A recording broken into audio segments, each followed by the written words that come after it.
talks about the final battle. You see, this is what scares me.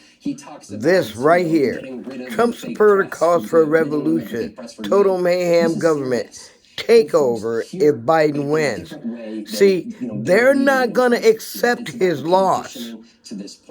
They're not going to accept it. I don't care if 20 million people vote for Biden. This is what we have to deal with.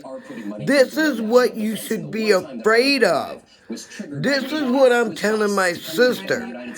This is what they want. They are going to go to war. Who is gonna die? They're gonna try and take over the government. Does anybody understand what we're saying? It's crazy. I'm just gonna play 2 minutes of this. Listen. For these folks, it's not even a skepticism of what we are told and what the truth is. For them, it is flat out belief that we are being lied to, and that there is a cabal, not only in the United States, but a global cabal that is simply coming in to take over the life as they know it, their version of democracy. Again, when we talk about strongman, for them, a great number of them, they don't understand the historical connotation of what a strongman means. Do we have that? Do we have that? The strongman sound? He said tonight, quote, "It's nice to have a strong man running the country." What does that mean to you? It means somebody that's got some backbone.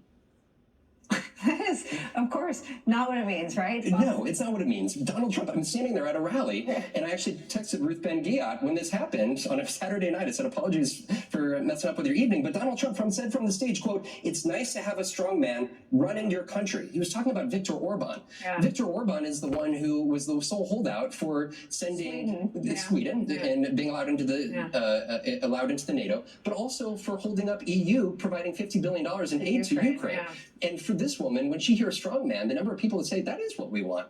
Donald Trump is strong, right? It lacks a historical context. And for them, Donald Trump, every time that he talks like this, he is making the case to them that I effectively, if you put me back in the White House, I can rid the country of the deep state. I can rid, the country of us giving money to, folks like Ukraine that are not paying up. I am the one that can get stuff done when Congress doesn't. It is so deeply ingrained at this point after 8 years, but it's also about what's ahead. In every one of those speeches, what he is saying now has impact on our future in the 9 months ahead. Are you ever treated badly by any of these folks?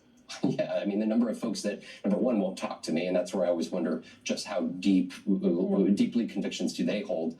The number of folks that are just... They're frankly, I'll use the word mean. They're not nice. 8 years ago, we used to be able to open up our hearts, and we used to be able to reason. I've also got a mother. I got family, right?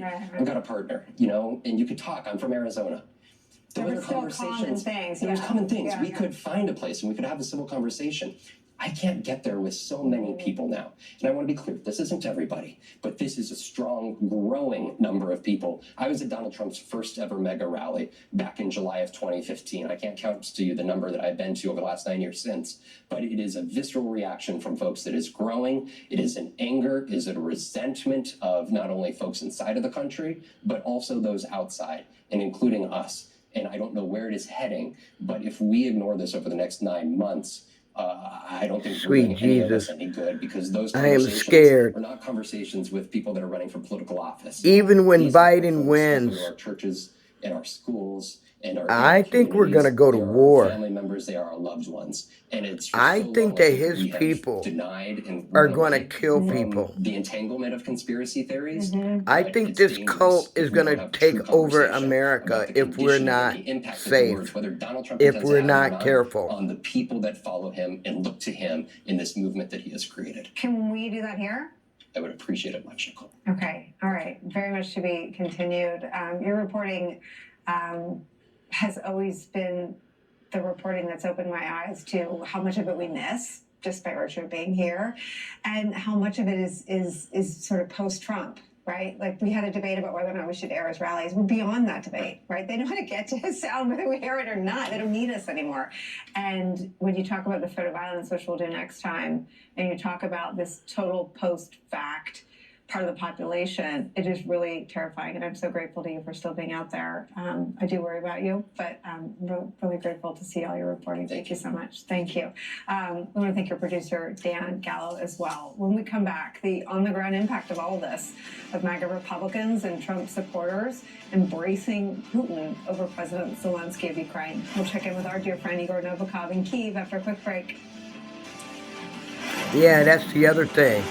Now they're saying they don't care about Ukraine. They don't care if they die. They don't care. They don't want to give their money. And we should stop giving our money. And that Putin is a strong man and Biden is a pussy. This is where we're going. This is where we're going, y'all.